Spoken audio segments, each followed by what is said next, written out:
আমার বুটিকে আলো রাতে বসে একটা গান রেকর্ড করছিলাম।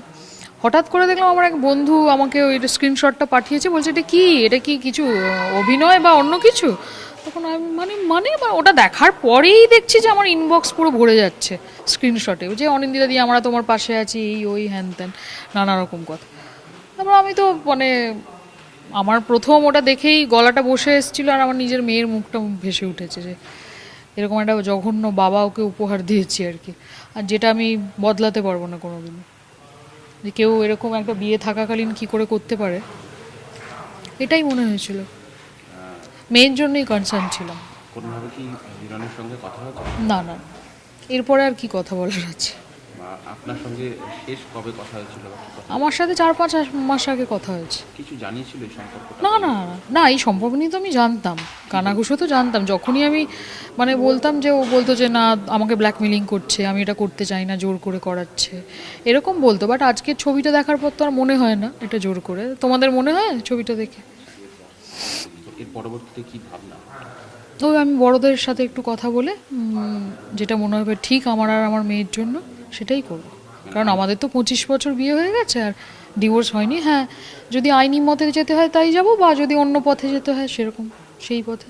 কতদিন মোটামুটি একসাথে থাকে না? বা আমাদের সাথে তো 2025-এও ফেব্রুয়ারি মার্চ অবধি ছিল, একসাথেই থাকতাম আমরা। একসাথে মেয়ের জন্মদিন করতে ব্যাংকক বেড়াতে গেছি। হিন্দু আইন ম্যারেজ অ্যাক্ট বলে যে অবৈধ। স্ত্রীকে যদি আইনি পথে তাকে ডিভোর্স না দিয়ে দ্বিতীয় বিয়ে করা যায় না, এক্ষেত্রে তো সেক্ষেত্রে আইনটাকে নিজের হাতে তুলে নিয়েছে। হ্যাঁ একদম। তিনি তো বিধায়ক, তিনি তো আইনসভার একজন সদস্য। কীভাবে দেখছেন এটা? আমি বলবো যে এটা পাওয়ারের মিসইউজ ছাড়া আর কিছু না। এখনকার দেখা যায় যে সত্যিকারে বলতে গেলে প্রচুর লোকেই এক্সট্রাম্যারিটাল অ্যাফেয়ার করেন, বাট কেউ প্রকাশ্যে করেন না, লুকিয়ে চুরিয়েই করেন। আমার মনে হয় কিছু কিছু জিনিস লুকিয়ে করলে ভালো, যে বউ জানতে পারলো না, মেয়ে জানতে পারলো না, তুমিও বাইরে খুশি থাকলে। বাট এগুলো তো একদম প্রকাশ্যে করা, মানে তো আমাদেরও অপমান করা আর কি, না? আর নিজের পাওয়ারটাকে মিসইউজ করা, যে আমি যা কিছু করতে পারি, যাই কিছু তো করতে পারো না তুমি। সেক্ষেত্রে কি আপনি খোঁজ নিয়েছেন যে এই যে বিয়েটা করেছে সেটাও কি আইন সিদ্ধ বা রেজিস্ট্রি? আইন সিদ্ধ তো নয়, কি করে? আমার তো ডিভোর্সই হয়নি, তাহলে কি করে রেজিস্ট্রি হবে? তাহলে কি একসাথে দুজন মহিলাকে ঠকালেন? অ্যাবসলিউটলি, এটা ঠিক বলেছো। একসাথে দুজন মহিলা, একদম একদম। এক্ষেত্রে এই অ্যাঙ্গেলটা আমি এতক্ষণ ভাবিনি, এটা ঠিক বলেছো। একসাথে দুজনকে ঠকিয়েছে। যেহেতু উনি একটা বিধানসভার বিধায়ক, এই বিধানসভায় অসংখ্য আপনার মতো মহিলা রয়েছেন, যারা বিয়ে করতে চান, তাদের প্রতি কি বার্তা দিলেন? তারা তো ইভেন আমার সাথে অনেকেই কথা বলে, ওর দলের বিজেপির যারা মহিলা মোর্চার মেয়েরা আছে, আমি তো এর আগে যখন বিধানসভা ভোটে আমি তো খড়গপুরে 1.5 মাস ছিলাম ওর সঙ্গে, ক্যাম্পেনিং করেছি, সাথে থেকেছি, সমস্ত বাড়ি ঘর গুছিয়ে দিয়ে এসেছি। তো ওরা সবাই চেনে, খড়গপুরের কেউ চেনে না এরকম নেই আমার। তো তাদের সাথে আমার মাঝে মাঝে মধ্যেই কথা হয়, তারা কেউ খুশি নয়। এই ঘটনার পর খড়গপুরের কার সঙ্গে কথা হয়েছে?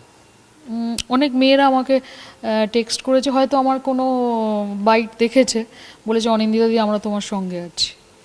যেহেতু উনি একটা দলকেও লিড করেন, কোনোভাবে কি আইনের পাশাপাশি যদি প্রয়োজন হয় দলের কারো সাহায্য নেবেন বা জানাবেন এই বিষয়টা? কারণ আপনি তো প্রতারিত। একদম। সেটা আমি আমার আইনজীবী বা আমার যে বড় যারা গার্জেন আছেন তাদের সাথে একটু কথা বলে নিয়ে সেই ব্যাপারগুলোও ভাববো আর কি। দলের কারোকে কি জানিয়েছেন? না, জানায়নি এখন। দলের অনেক একটা ডেকোরাম মেনটেন করে একটা দল চলে, হ্যাঁ। সেরকম কিছু? না, এখনো জানায়নি, এই তো সবে হয়েছে এটা, তারপর থেকে তো একের পর এক সবার সাথে বাইট দিয়ে যাচ্ছে।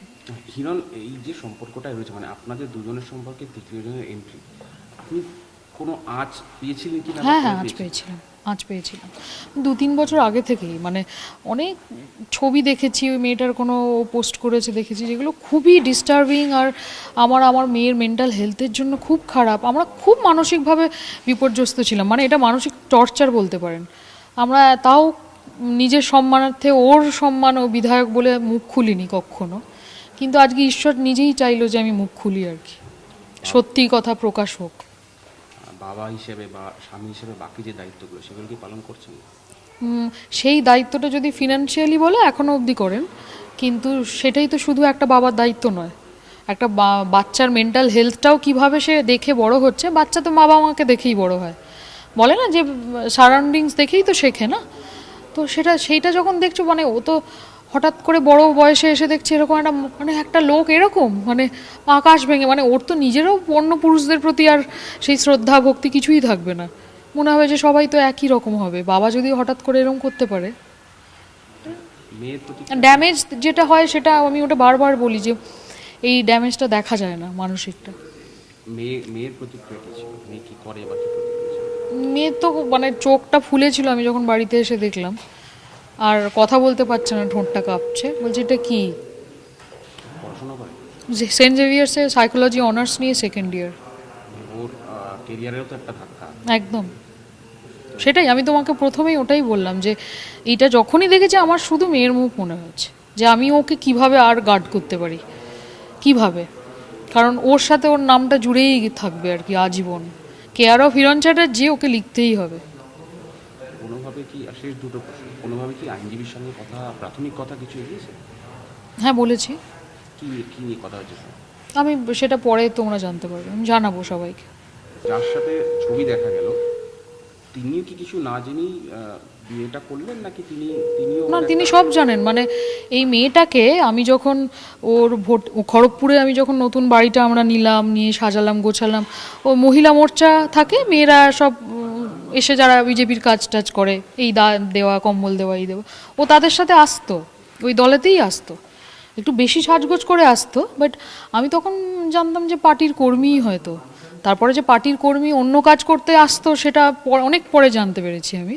আমাকে ওখানে যারা খুব ভালোবাসেন তারা আমাকে জানিয়েছেন যে এখানে কিন্তু ঠিকঠাক চলছে না, এই মেয়েটার হাবভাব গতিবিধি কিন্তু ভালো না, এটা শুনেছি আমি। মানে বিজেপি মহিলা মোর্চার একজন মেম্বার হয়ে বা সদস্য হয়ে সঙ্গে থাকতো, সবসময় সঙ্গে থাকতো। ওই দলে হয়ে ঢুকেছিল, তারপর আর থাকেনি, তারপর তো অন্য কার্যকলাপেই থাকতো আর কি, ব্যস্ত থাকতো, সেটা তো পরে বুঝতে পেরেছি। একজন ঠকে যাওয়া মা এবং স্ত্রী হিসেবে না, ঠকে যাওয়া না, আমার মনে হয়েছে যে কোথাও গিয়ে জিতে যাওয়া, যে আমি ফাইনালি, এটা তো জানতামই, এটা অ্যাকচুয়ালি এটা জয়, মানে আমি এতদিন যে চেপেছিলাম, এটা অন্যায় করেছিলাম আমি নিজের প্রতি, আমার মেয়ের প্রতি, যে ফাইনালি ঈশ্বরই চাইলো যে আমি ওটাকে বলি সবার কাছে, সত্যিটা সামনে আসুক, এটা জয়, অ্যাকচুয়ালি এটা জয়। সাথে বিয়ে হলো, মানে সে তো এই বিয়েটাকে স্বীকৃতি দিল, সেও স্বীকৃতি দিল। তার উদ্দেশ্যে কিছু বলতে চাই, কারণ কেউ যদি একবার অপরাধ প্রবণ হয়, তার অপরাধ করার মানে মেয়েটাও তো অপরাধ প্রবণই, মানে সে যখন জানে তার চেয়ে ওর মানে ও আমার মেয়ের থেকে 2 বছরের বড়। আপনি কোনো ভালো বাড়ির ছেলে মেয়েকে দেখেছেন 17-18 বছর বয়সে কোনো 50 বছরের লোকের বেডরুমে ঢুকে যেতে দেখেছেন? আমি দেখিনি, শুনিও নি, কোনো ভদ্র বাড়ির মেয়েরা এগুলো করে বলে মনে হয় না। তো তার সম্বন্ধে আমার কিছু ভাবার কিছু নেই, সে কি নিকৃষ্ট শ্রেণীর মেয়ে তো আমরা জানি, মানে বুঝি, সেটা সবাই জানে, মানে ওই মেয়েটাকে কেউ কোনো মেয়ে হিসেবে গণ্যই করে না, ও যে কী শ্রেণীর মেয়ে সেটাও সবাই আমরা বুঝি, সেটা আমার বলা উচিত না মেয়ে হিসেবে, বাট আমি তো আমার মেয়েকে বড় করছি, আর যে আদর্শ দিয়ে বড় করছি, তো আমি সেই হিসেবে একটা মায়ের জায়গা থেকে বলবো যে ওর মা বাবা ওকে ঠিক করে মানুষ করতে পারেনি, এটাই বলবো। সেটাই জিজ্ঞেস করা, যে হিরণ যেহেতু একটা অপরাধ করলেন, সেই মানুষটা আপনার সঙ্গে অপরাধ করলেন, যার সঙ্গে আবার বিয়ে করলেন, তার সাথেও তো একই কাজটা করতে পারে। ওরা দুজনেই অপরাধ করেছে, শুধু একা নয়, মেয়েটাও অপরাধী, মেয়েটা জেনে শুনেই তো এসেছিল।